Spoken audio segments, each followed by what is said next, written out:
Welcome to the Misophonia podcast. This is episode 11 of season 4. My name's Adil Ahmad, and I have Misophonia. This week, I'm talking to Jennifer. Jennifer recently left the city, quit her job, and started homeschooling her daughter, who is also showing signs of misophonia. We talk about all that, and her husband, with whom she has had many ups and downs due to misophonia. But she's making it work. Plus, of course, we go back to her early days growing up and being teased, and what her family thinks of it all now.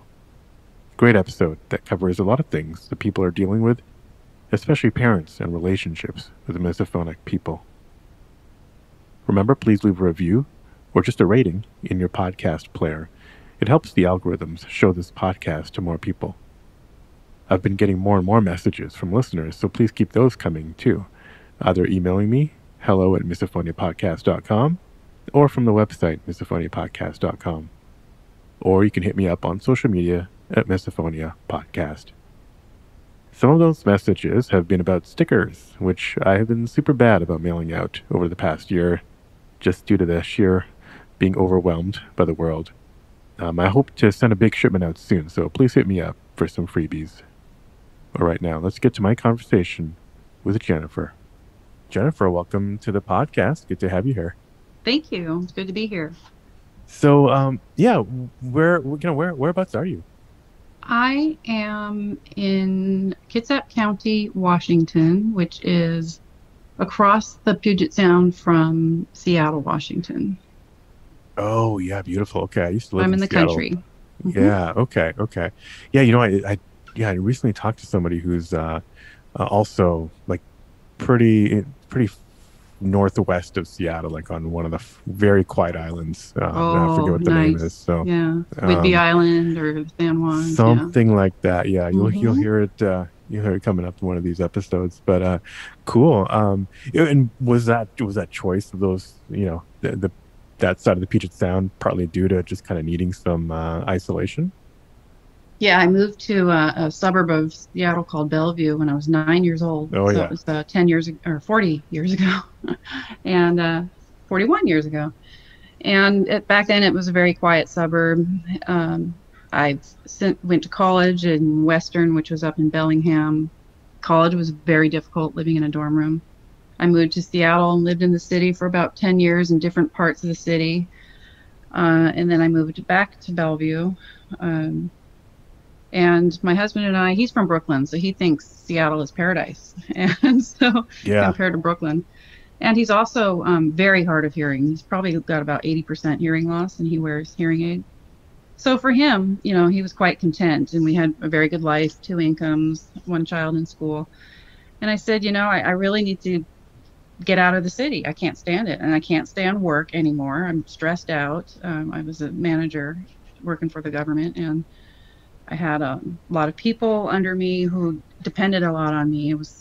And their sounds were starting to trigger me. So I needed to get out of the office. I never wanted a career. I wanted to go home and homeschool my daughter and live in the country, sell the house, live in the country. So it took 2 years to do that entirely. We just sold the house, but we moved out here about a year and a half ago. It's been very nice. Okay. Yeah, interesting. And do you still work for that same job, or you? No, I quit my job. You quit, right? Okay. Yeah, they graciously granted me FMLA for about a year so that I could assist my daughter with some issues she was having at school. She is also becoming misophonic. She's 12, and so I eventually just said, look, I really have no intent of returning, and so I left there. And I don't know if I'm going to go back to work. If people ask, I say I'm semi-retired. I'm 50, and I'm still raising my daughter and homeschooling her. And that's just fine with me. My husband is okay with that, and as long as he's okay with that. It took me a long time to get him to be okay with that. So he wanted her like in school, like with other kids and everything, and having the useful experience, He understood the value of homeschooling. She has special needs, and the situation in her school was pretty bad. He just didn't want to leave the city. Being a Brooklyn boy, he thought, I need to be near sports and the arts and all that stuff. So, but he's also an avid golfer, and we would come out here and play golf back before kids. And so we live on a golf course. It's a country course. It's not very busy. There's only 2 other homes here, and they're hundreds of yards away from us. I do, there are some problems in summertime with some of the clientele around here when they get busy, but the tourists, otherwise, it's very quiet. But yeah, so it's been a very good change. Yeah. Gotcha. Okay. I guess maybe, that's a good little summary. It'd be great to dive into each of those, but maybe do you want to go all the way back to kind of where you started noticing this for yourself in your own life? Yeah.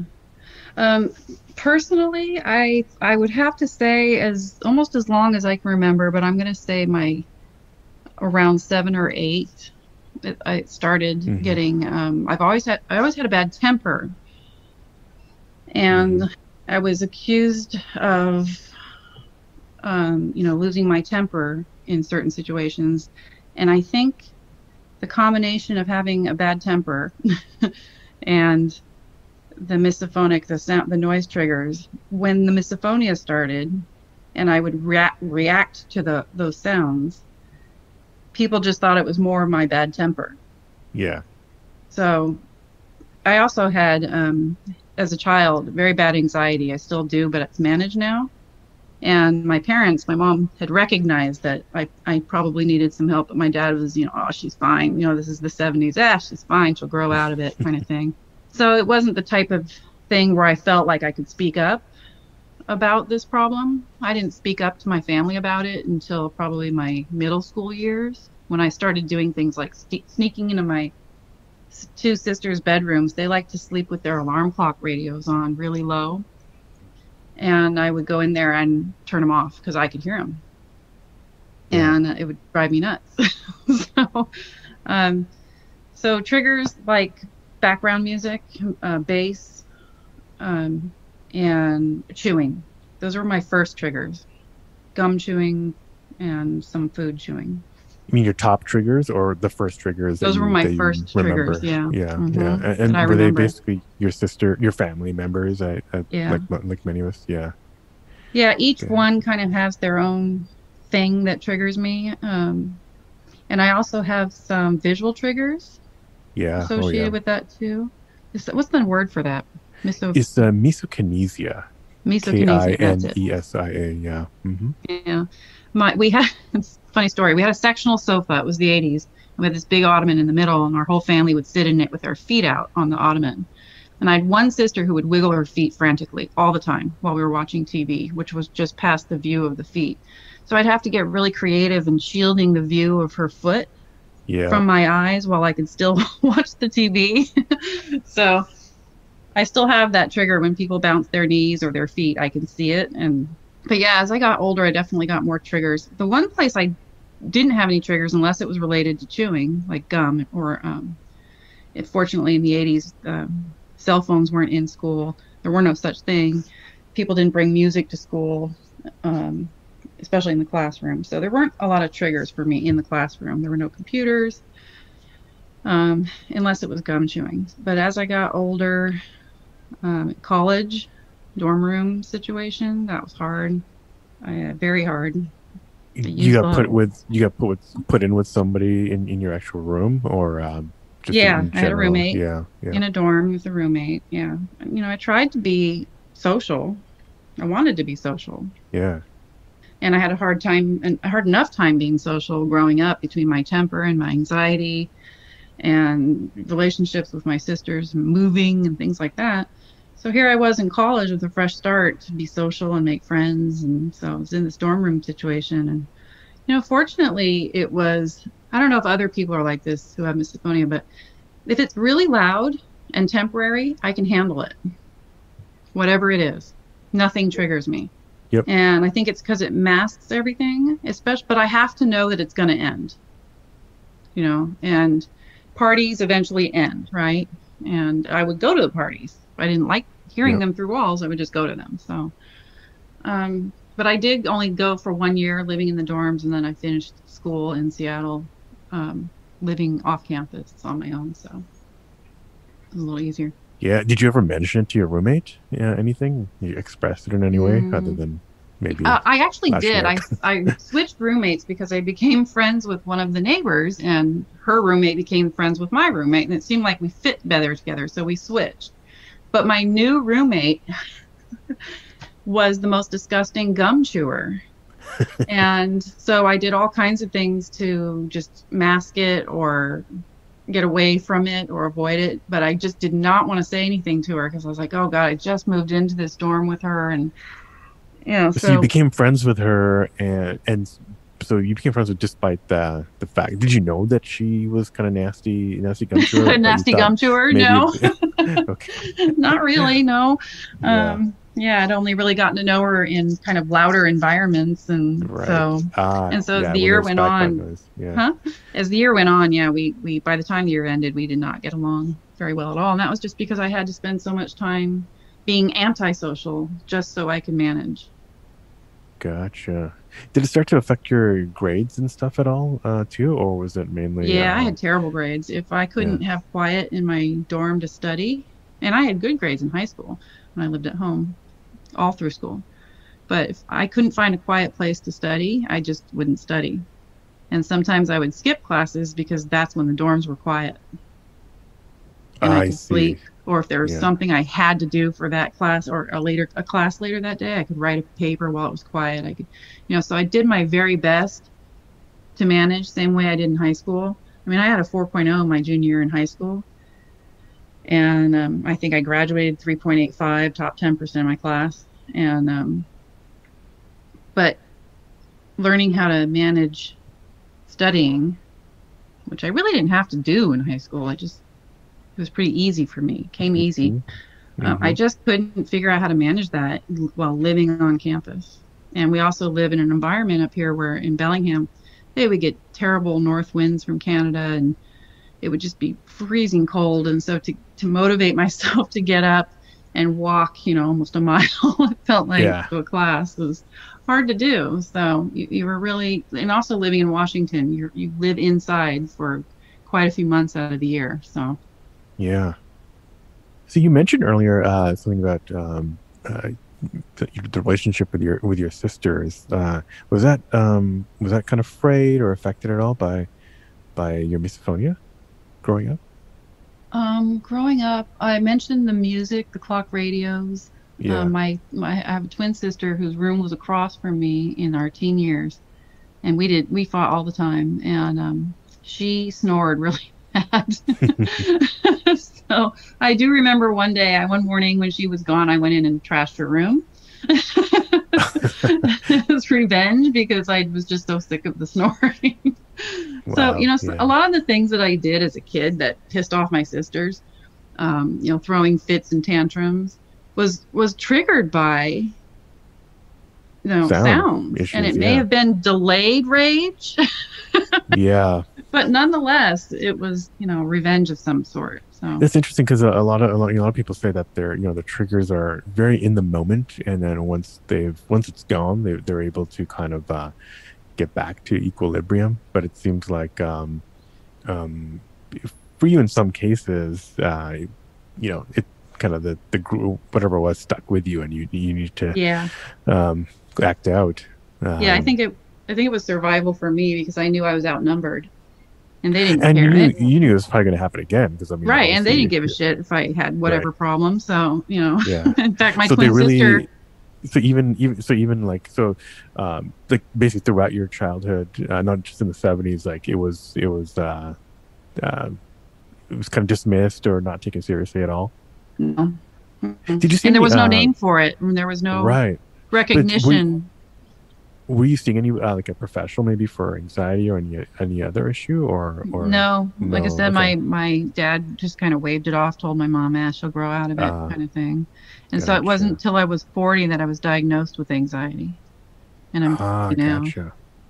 Yeah. Gotcha. Okay.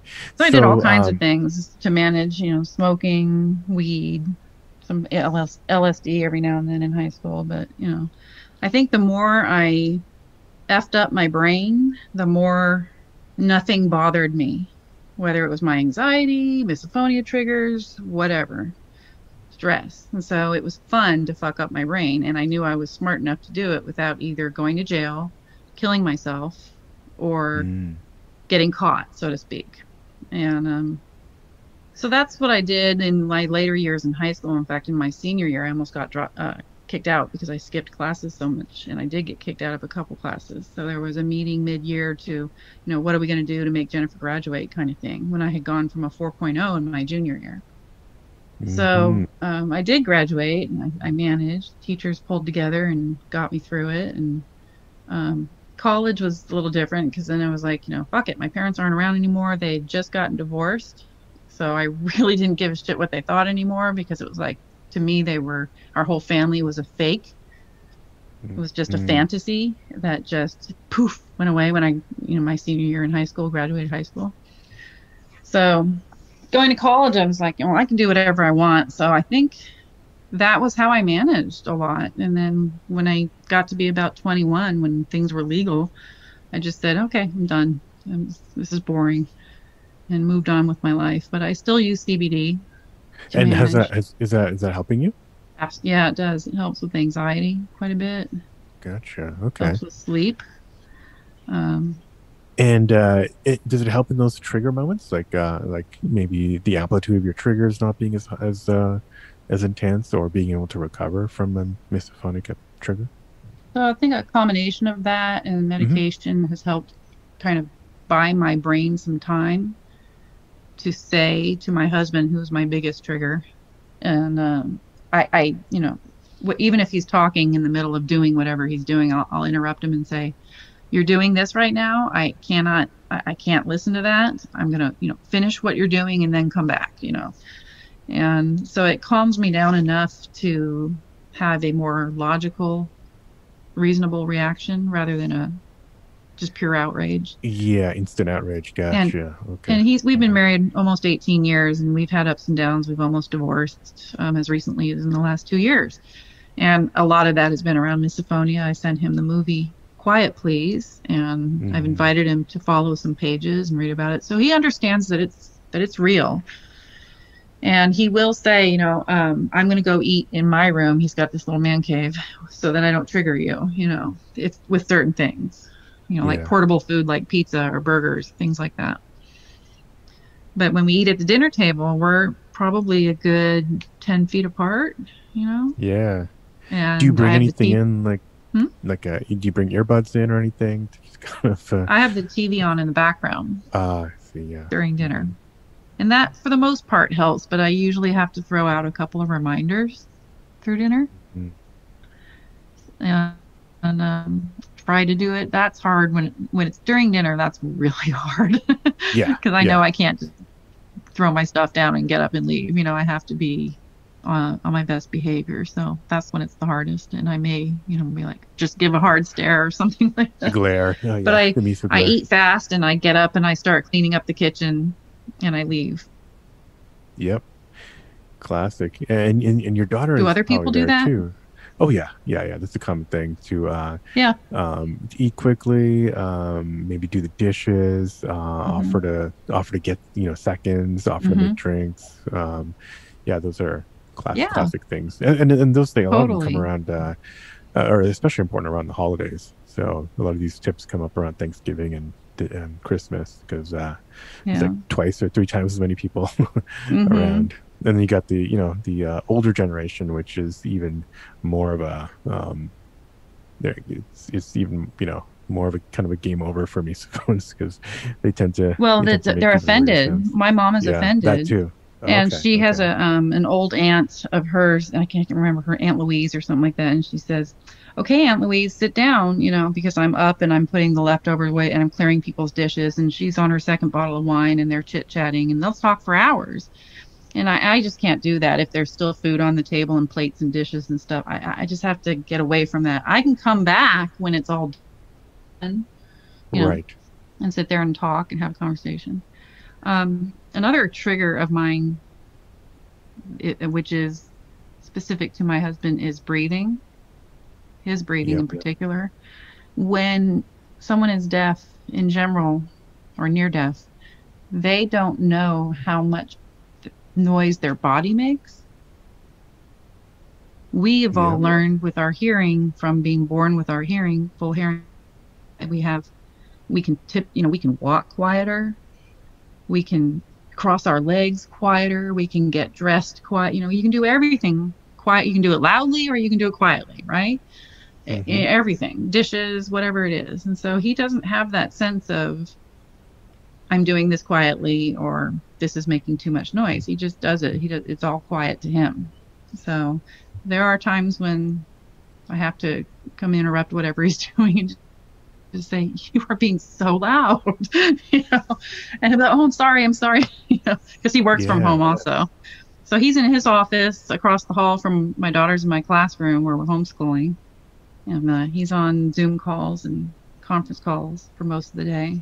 So we're trying to manage. I'm trying to figure out how I can kind of buffer the noise between the two rooms across the hall. Is he normally, a lot of us are working from home now, and it's, in some ways it's kind of a blessing because you get to avoid the rest of the world's noises, but in some ways it's kind of you're in a, kind of a panic room, like you're in a claustrophobic little environment and you can't get away.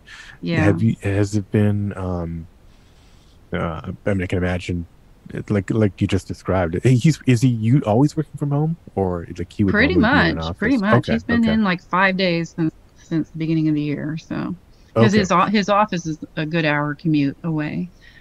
Gotcha. Port Townsend, and we live about 5 minutes from Gig Harbor, so it's about an hour 15-minute commute with no traffic. So yeah, is he going to be going to an office after this is all over, or? Probably no more than maybe once a week. Okay. Yeah, and he'll probably be traveling more too, like up to Alaska and places like that. Gotcha. And did you and do you feel like he's your biggest trigger? Was that did you kind of know that? Was he also a big trigger kind of early on in the relationship, or is this something that kind of evolved maybe as his hearing was deteriorating? It evolved. His hearing's definitely deteriorating, and when people first get together, everyone's on their best manners and behaviors. Honeymoon period, yeah. The honeymoon period, yeah. So it's obviously when that passes, then it's like, oh my God, you're breathing. I think the first, actually, I do have a very good recollection. We were on a date at a movie theater, which is kind of hell on earth to begin with. And I remember it was one of the Lord of the Rings movies, I think, and he loves that stuff, and I hate that stuff. So I thought, okay, tonight we'll do what you want to do. Let's go see the movie. And he was eating popcorn. Of course, that movie's like, 3 hours long or something like that. So it was pure hell. Pure hell. And I almost just severed the relationship right there. But I think we'd been together now like 5 years at that point. Yeah. We were living together, and I think actually we were married and we weren't dating. It was just a date night. So that's when it really hit me that, oh my God, I cannot go to a movie with my husband and sit this close to him. Right. Without some kind of something in your own ears, like headphones. But then I can't hear the movie because the commercials are so loud and the previews, and then the movie starts and it's so quiet. And I've asked the movie theater for the headphones or the I tried those once. Yeah. And they go, huh? They look at me like, what are you talking about? So I have not had any success with that. I do like the movie theaters now with the recliners because you're spaced further apart. So that does help. But now with COVID, it's like, well, why bother? We've paid for every streaming service out there over the last year, and we're getting along just fine without going to a theater, and that's just fine with me. So yeah, no, exactly. That's, I think, one of the blessings is that I think there'll be more of these services will expand, or it'll just be more normal. Well, yeah, I mean, I'm an introvert probably because of developing. I'm an introvert by nature, and then with misophonia, I mean, this COVID has been, not COVID, but the quarantine has been a blessing to me. Yeah. I've enjoyed it. And you were already homeschooling your child, right? Or I was, yeah. Yeah. So it was just, we had to give up some outside of the home type activities like homeschool PE at the Y and horseback riding lessons, things like that. But We just got creative, and like I said, we live on a big property. We had one dog, we got another dog. Dogs are also kind of my coping mechanism. They're just Okay, I was gonna say for some people they also trigger even if they have them as a oh pet, but they certain sounds that they make, oh yeah, like but licking. I yeah, had a yeah, dog that triggered me, and she was old and deaf, and I couldn't get her to stop, and she would just go for hours. right, right, right, right, So I yeah, understand that totally, but for the most part, they just give me unconditional love. I don't have to be on my best behavior around them, and yeah, right. they sense my anxiety if I'm triggered, and so Oh, so they sense your misophonic triggers? they sense my anxiety from it. Yeah. Okay, okay. Oh, Oh what do they yeah. do? Especially, How I'm do they sorry. respond? How do they Um, respond? one of them, the bigger one, will come up to me and just stare at me and push her body against me, Oh, okay, okay. Just to let you know that just to let me know she, that she's yeah, there. Yeah. yeah, yeah. And look Wow. at me to make sure I'm okay. Oh, wow. Yeah. Okay. Like she will make dead eye contact. And it's kind of scary. Yeah. And then the other one will just jump up. If I'm on the bed, she'll just jump in my lap or jump up near me and lick Huh. me. She's a licker. And so she'll start licking me all over my face. And Interesting. Okay. yeah, yeah. Dogs And know. They and sense yeah, stuff. that's interesting. And your daughter, you say she's starting to exhibit some signs. When she's homeschooling, like does she have kind of play dates or outings with friends and other maybe homeschoolers? We try. Yeah, we just had one Okay. yesterday, as a matter of fact. Okay. Right now, Yeah. though, It's a tough lot of these now, but yeah. homeschoolers are temporary homeschoolers, Right. and they're going back to public school as soon as they can. So, but she's a Girl Scout and she loves Girl Scouts and she's participating on Zoom for that. Mhm. And she's got a big sister through the Big Brother Big Sister program that also hangs out about once a month with her. She's a interesting lady. She's a meteorologist in the Air Force. Okay. Okay. Interesting. Yeah. Yeah. So she's still got her friends back over on the Seattle side that we still visit and see. We're only about an hour away. Right. And we've got some kids up the street of the two houses that are in our neighborhood. She's got some kid friends too. But yeah, she's starting to trigger, and I don't know if it's her copying me or if it's Yeah. truly affecting or if my reactions to it has triggered her reaction to it. I don't know. I don't know. Is I'm it something really that you? trying. Hmm? Yeah. Is this some? How did you approach like talking to her about it? If you did, about your explaining your own misophonia, or is she just kind of seeing it through your reactions? She's seen it through my reactions, and when I've Okay. talked to her about it, my explanation is, that just because I do it doesn't mean it's right. Right. Okay. Just because this happens doesn't mean that mom was that was okay for mom to do, and here's why it happened. And that's not. I wish that we could say that it's a problem with our brain, or it's a problem with our neurological system, or it's a mental health problem, but we don't know yet. So hopefully someday we'll know and we'll have some Right. real treatment for it. But all I can do is acknowledge that it was wrong of me to do, and to help explain why I did it, and that I'll try and do better next time. That's all I can do. Yeah. Well, what does she say to that? Just nothing. She's Yeah. very easygoing, very Yeah. easy. So Gotcha. Okay. she's just like, okay, whatever. But I Yeah. think it might be beyond that. I think it's just, she's 12 now. So, Right. and dad's pretty bad chewer. I think it's a combination of being from New York, because all his friends from New York chew like that. Yeah. Loud cities breed loud people Yeah, sometimes. yeah. That's just When did that. you when did you when did you find out that it had a name? Like when did you realize this was a thing that other people had Um, too? a coworker, she and I were talking about it because she was saying that she doesn't like some noise when we were at work, and I was like, that's nothing, I have this thing where if you breathe, I'll practically slash your throat, And she's like, oh yeah, misophonia. I I heard quit. about No, that. okay. Sorry. And she Yeah, sent no, me an she's article on it, and she's like, yeah, I have that too. And I'm like thinking, no, you don't.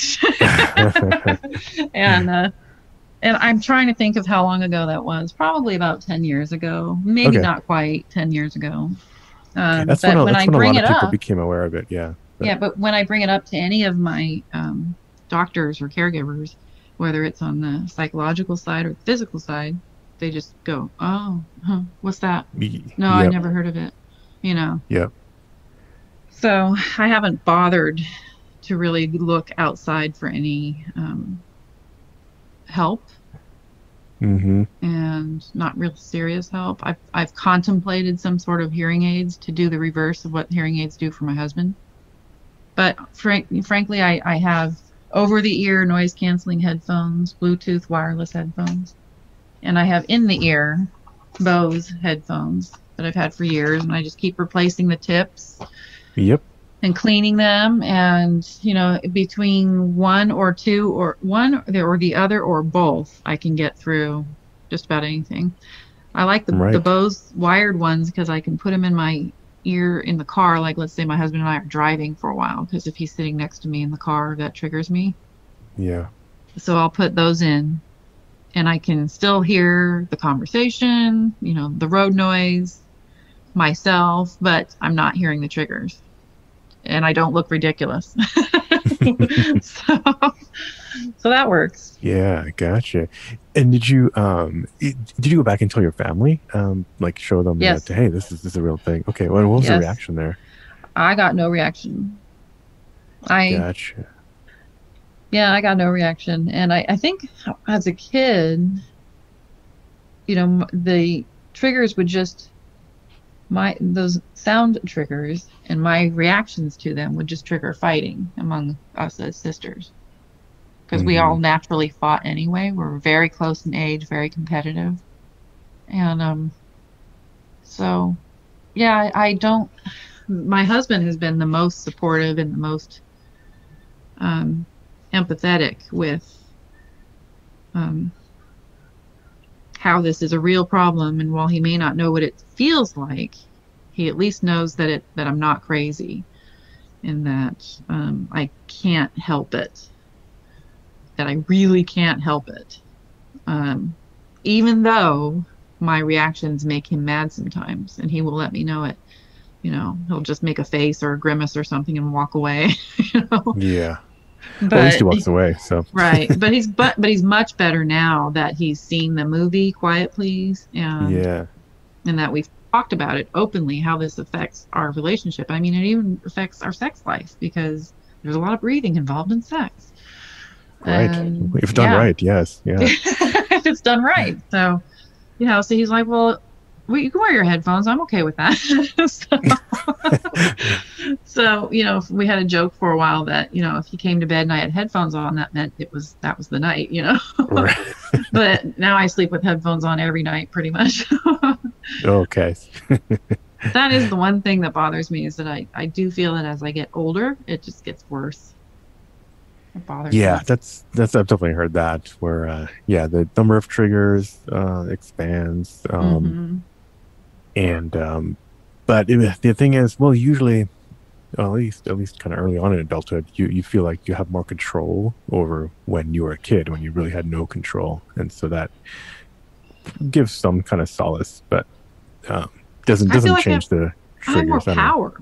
Yeah, I right. have the power to walk away. I have the power to leave the house. I'm an adult. I can do what I want to do. You have the power to move houses. Yeah, leave your job. So yeah, Yeah. that too. But I realize that that's not a luxury that everybody has. Right. And that does require sacrifices, being out here. We don't miss the art and culture, because there is no art and culture right now. Right. Everything's Right. closed. So, Yeah. but to be honest, my daughter and I, before closure, we would spend a lot of time going on field trips to museums and farms and things like that. So we always found plenty to do, and he's gotten used to it. He does actually like it out here, and he enjoys working from home and being able to go out and play some golf and go back to work. And so, yeah, but they Yeah. do. Right. They, Well, what about your I guess other friends outside your own friends outside of family? Have you told many people, like your close friends, or is it something you just kind of like keep bottled up until maybe they trigger you? I don't tell them. And it's funny you mentioned that because about 6 months ago, one of my good friends had texted me that her daughter was having a tough time with homeschooling because her husband was annoying her. His breathing was annoying her. Huh. And I said, "Oh, I know what she's got." And her daughter is a friend of my daughter's, so they're the same age. And she said, "Yeah," but she said, other than that, she likes having school at home because there were so many things at school that annoyed her. Mm. So I said, this is the word for it. Here's some Facebook groups. Here's a movie you should watch. And I said, you're not crazy. Here are all the things that you need to know about. And hopefully she's been supportive right from the start because she knows that it is a real thing. And she also asked me to share some headphone recommendations with her. So it was interesting to hear that come out in my circle of friends because I have a pretty small group of friends. And yeah, other than that, I don't mention it. And I didn't even mention to my friend who my triggers are or what my triggers are. I just said, yes, I have the same thing. So gotcha. Okay, just left it at that, and then just focused on giving. It's his swallowing too, swallowing and breathing. So yeah. That's it. Yeah, so, totally uncommon things. It's not like people do them all the time. Right. Right. How dare you? Right. So interesting. What did you think of Quiet Please? I watched it. I had a hard time finishing it because it was so emotional. Like for me, I needed to watch it in like a few different settings. Just seeing people on screen talk about it was just like mind blowing. Even though I only knew what it was. Right. Well, so. I've watched it twice. I watched it once by myself, and then I sat down with my husband and watched it, and then I've watched it again. And to be honest, there are certain stories I have to kind of skip. Yeah. Just because it's too close to home, Yeah. And I think for him, it was powerful to see how other people in their lives were helping support these people, and how much that support meant to these people, to us, to not be shunned or punished because of something that we just can't control. Right. Yeah, so and a lot of times just knowing that the other person is aware and trying can reduce the stress, or at least make it less worse than it could be. Yeah, it took a while. I showed him that movie probably when did I 4 or 5 years ago? Probably. Yeah. And it took him a while to put it into practice. He's like that. He's book smart, but then turning around and applying it, you have to kind of kick him in the rear. So. Yeah, it took him a while to turn around and practice it. And I did threaten divorce, and I did say that Misophonia was a big part of it, and all of the consequences of that was a big part of it. And so I think that's when he took it more seriously. Obviously, he didn't want that to happen. So, but it's really hard that is probably the hardest thing about this is having a relationship, living with other people. Right. Yeah. Doing normal things like that. Yeah. Yeah. And then you get out in the country and it's a catch-22 because the more quiet it is, the more things you hear. Right. And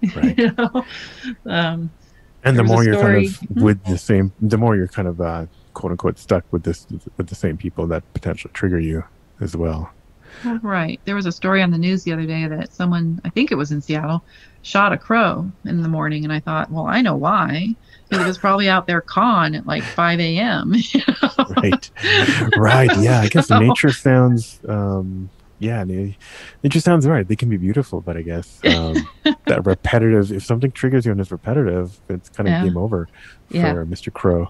Yeah. Like I said, it's that repetitive, indefinite, like, is it going to go on forever or is it going to stop soon? If I know it's going to stop soon, I'm okay. Right. Yeah, and I've mentioned once again I'll be the broken record and say that sometimes try to as I'm I tell people as you're sitting down to eat, Mm-hmm. sometimes try to tell your brain beforehand that okay, eating a meal usually lasts 20 minutes or so. Mm-hmm. Nothing's going to kill you. Just try to take a second to breathe and relax. Can kind of remind yourself that it is going to be over, and then you can get up and do other stuff. Can kind of help as opposed to just sitting Yeah. down and just everything taking you off guard. Well, it is like, does it feel like pain? You have misophonia, I'm assuming, Oh right? yeah, Yeah. absolutely. Does Yeah. it feel like pain in your ear? I mean, is it painful, the feeling? I don't feel pain in my ears. It's more it's that anxiety. It's more of an anxiety. I do feel kind of like I don't know other part like other muscles clenching up. Yeah. It's like you're being strangled. Yeah, or It's really trapped. hard, Yeah, huh? or trapped in a suitcase or something like that. Or Yeah. And that's funny. I'm also claustrophobic. Are you? I think it's kind of, but it's not nearly as bad as misophonia or fear of heights. Yeah. Maybe it's Like kind I of can maybe do an for me. elevator. Huh? Yeah, maybe for me it feels like kind of what I feel when I'm kind of when I have my fear of heights going on. That kind of anxiety. I don't know. Mm. I'm trying to find similar feelings, but Mm-hmm. Mm-hmm. yeah, feeling trapped. I don't know. So you're claustrophobic, and this is kind of a Yes. similar sensation. Okay, okay. Yeah. I'm really claustrophobic, and I remember that since childhood also. I remember my sisters and I, when we were little, goofing off, and as we got bigger, one of the things that they loved to do was to sit on me and tickle me. And they called it tickle torture, and it was. Yeah, And I would just yeah. scream bloody murder. And it wasn't the tickling that bothered me, it was the being sat on and being trapped. Right, Um, right. and what else? Yeah, just I remember also about kindergarten age. This is off topic, sorry. Being No, go ahead. trapped in a cardboard box with a neighbor boy that some older kids had put us in a box and taped us up in like our neighbor's driveway. I remember this, and it took them a while to find us. And yeah, that's a very old memory. Yeah, I must have been about 4 years old. It was before kindergarten. So yeah, That could definitely claustrophobia. lead to that could definitely lead to claustrophobia. I think I'm no therapist, but that's a vivid memory. It'll be traumatic for a kindergartner, I think. Yeah, yeah. I am okay in elevators. Airplanes, I'm starting to have a problem with. You hear the stories about being trapped on airplanes on the tarmac with weather problems and things Right. like that. I couldn't do it. And if an airplane is too hot, especially, I'll lose it. And I usually do window seats, and I'm getting to the point where I can't even do window seats anymore. I just feel too trapped. And also flying, I get anxious about the thought of flying and taking a trip. I love traveling, but I do get anxious about nowadays everybody wears headphones and plays music, and they don't care if you can hear it or not through the other, through outside the headphones. So, and they're traveling by themselves, so they're not talking to anybody. They don't care. But I'm traveling with my family, and I would like to talk and enjoy the flight, you know, Right, and not have to be and not have isolated in to headphones. Yeah. put headphones on and shut up. So it's kind of it's a combination. Sometimes I'll put them on if it's really bad, but Yeah, I mean, or I'm there's gonna probably try those. Probably Bose is a similar thing, but the AirPods have transparent mode where uh-huh. can kind of um, uh, put like do noise canceling, but with but let kind of voices come through. So maybe Yeah. that can kind of block some stuff with some music in the background, but then I can still talk to family. Do you I have don't know. those? Yeah, I'm wearing them right Oh, okay. now. Oh, okay. And it works? It kind of works. I mean, it hasn't been super tested in a lot of. I mean, I just got them like a few months ago in Uh, quarantine, so I haven't oh taken them yeah. out in a noisy environment, or definitely not on a plane. So, Yeah. but And you have to use them yeah. with Apple though, right? No, you don't have to. You don't have Oh, to. I didn't know Yeah, that. Okay. yeah. Well, I No, you might don't pick have up a to. pair. Yeah. Yeah, it works better with them, but but you don't have to at all. Oh, I'm gonna ask for a pair for Mother's Day. Thank Yeah, you. there you go. Yeah, I mean, you might look at there are other ones too, but these ones. Yeah, I've heard the new Bose wireless ones that came out a couple years ago. I've heard they're Mm, okay, that the wired ones are better, and so I've just kept using my wired ones before spending $400 new yeah, ones. right, Um, right. have you tried those, the Bose wireless ones? Not the wireless ones. No, Yeah. I've got an old pair of wired ones from Yeah. God, must be like 10 years ago or something, but Yeah. I don't even really use them. I just found them after like, several different moves. So I might try some vintage ones, but Yeah. Do you know if the screen inside is required? You know that screen that you have to clean to get the wax off oh, behind the I don't tips? know. Because mine are shot from being cleaned so much. They're getting shredded. Oh, And I'm that wondering, screen. Okay, yeah, yeah, we well, have a yeah, you need similar. it to keep the wax out. So Right. I Yeah. got to find Yeah. something to replace those. But yeah, they just keep going. Yep. Yep. I don't think they work Um, as good as they were when they were brand new, but they work. the other thing has worked for me in a pinch, and I just mentioned them because they're so much cheaper. But 3M has a pair of Bluetooth headphones, which are meant for kind of the construction site. So they're not noise canceling, but they have like super like noise blocking properties, and they play music by Bluetooth. Now the sound isn't like Bose quality, Sure. but it's $40, and so You're in kidding. a Are they pinch, over the ear or in yeah, no, ear? they're over the ear. They're over the Huh. ear. Are they wireless? Um, Yeah, you said yeah, Bluetooth. they're wireless. They're Bluetooth. Yeah, I'll send you a Oh, link. I'm checking They're those called out. Work Tunes. It's just for $40. It's just like it's a no brainer for at least a backup, I think. So Yeah, I'll have to try them out. That's yeah. definitely worth trying. You know that flap of cartilage in your ear, the front of your ear, right where your Oh yeah, vestibular nerve is? I'm yeah, really good at leaning and pressing that yeah. strategically on Right. one side or the other. That's how I've gotten through meetings at work and, dinners and all kinds of Mm-hmm. things. So, um, I use my body in all sorts of ways for coping skills to look. Yeah. Do you use like long? Do you have? I don't know if you. I think Yeah, my hair's up. some I do women have use long long, hair. Yeah, I have long so you hair, and can I would block highly some recommend visual long hair. triggers. Yeah. hmm it's a natural filter. It really is. And Yeah. Maybe I'll just grow really big sideburns and there you just go. kind of comb along Big my bushy sideburns. eyes. There you go. Yeah. And then pin them to the back. Yeah. Exactly. Now there's a look. It's miso fashion. Miso Yeah. fashion. Oh, that's great. Right. That would be awesome. That'd be a good Pinterest page. Oh. Yeah, I'm Oh man. happy to see that there's so much out there about misophonia now. Even Pinterest. I have a misophonia Pinterest board. So Oh yeah, yeah. Well, I'd love to get a link, and I'll share that if it's public. yeah. Be cool It's to see. it's it's awesome. You can find just about anything on there. I have all these little quirky things. Trying to have kids. I had ended up having an MTHFR gene mutation, and the Okay. nurse actually called it the motherfucker gene. MTHFR, and she said it's a weird clotting disorder. And so, Hmm. anyway, so I've got that, and I've got ulcerative colitis, I've got anxiety, I've got Yeah. psoriasis. I'm just got the list.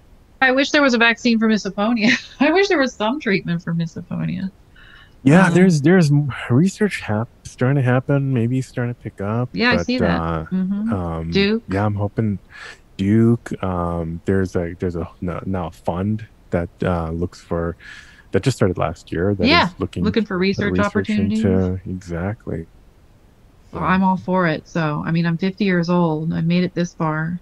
right. And, my daughter's 12. Eventually, she's going to get older and maybe have a family of her own. And I'd like to enjoy that without having to walk away or stand in the kitchen and do dishes and, things like that. It's, Right, right. it's very antisocial. Um, I don't even know what to call it. Disease? What do you call Yeah. it? Disorder, I would say, Disorder? maybe disorder, disease. Yeah. Disease always still feels more like a physical thing, but Yeah. yeah, I don't know. It's a very antisocial disorder on top of Right. me being already a not very antisocial person, but just an awkward social person, a social Yeah. anxiety type person. My mom tells a Yeah. story of bringing me and my twin sister home from the hospital, and that she'd lay me down. I was fine when she'd hold me, and she'd lay me down in the crib to go to bed, and I would just start waving my arms and legs frantically. And then she'd pick me up and I'd stop and she'd calm me down. So she having twins and then a toddler with a heart defect, she didn't have time for that. So she called the pediatrician and he put me on a sedative Okay. as a newborn. Wow. So I think about that, and she thinks it's a funny story, and I think it's really sad because I don't know how that affected me, or if it affected me. And I'll never know. So Yeah, you never know, right? Especially the stuff they back in the 70s. yeah, my Or daughter is adopted, and she was exposed to alcohol and drugs in the womb, and so she's got oh FASD, no, fetal alcohol yeah, spectrum disorder, and um, we don't know what her outcome's going to be, but being here with us and homeschooled and being surrounded by a lot of positive influences, that's the best we can do. And, just like Misophonia, manage her symptoms and just be there for her. And someday, who knows? Yeah, we'll have a solution. So, right. Someday, yeah. yeah. Well, let's hope, and maybe on that note, we're about yeah, almost an hour in. Hmm. Maybe is there anything else you want to say to people who've got misophonia? Maybe parents. There's a lot of parents Are who there? call in and Yeah, I would comment and say if there are caregivers, family members out there listening, and your child, whether they're adult or still children, have misophonia and talks to you about it, please take them seriously. Please do what you can to support whatever it is they need to do to manage that problem. And don't forget, ask them how they're doing. Um, I think that's part of the problem is you talk and have that initial conversation with your family member and then it never comes up again. So, keep talking about it and remind your relatives and your family members, if you are the misophonic, just to, um, maybe a hand signal, a clue that, I need to walk away. I need to do something to manage this environment. Um, and that support is really, I can't honestly, I can't imagine, but I imagine it would be powerful. And I have to imagine because I didn't have a lot of support until recently. And it has really been powerful, at least in my marriage. So, yeah, great advice, great tips. Yeah, thanks Jen for coming on. Really thank you for interesting having me. conversation. Of course. Yeah. And yeah, hope things work out well for you, and your daughter. And sounds like things are improving in the country. So yeah, hoping that continues. I'm sure I'm like everybody else out there. I'm just doing the best I can. Thank you, Jennifer. Awesome conversation. If you liked this episode, please leave a quick review or just hit the 5 stars wherever you listen to this podcast. Find us on social media at Misophonia Podcast on Instagram and Facebook, and now on TikTok or Misophonia Show on Twitter. You can find all the links on the website, misophoniapodcast.com, and even contact me there. Music, as always, is by Moby. And until next week, wishing you peace and quiet.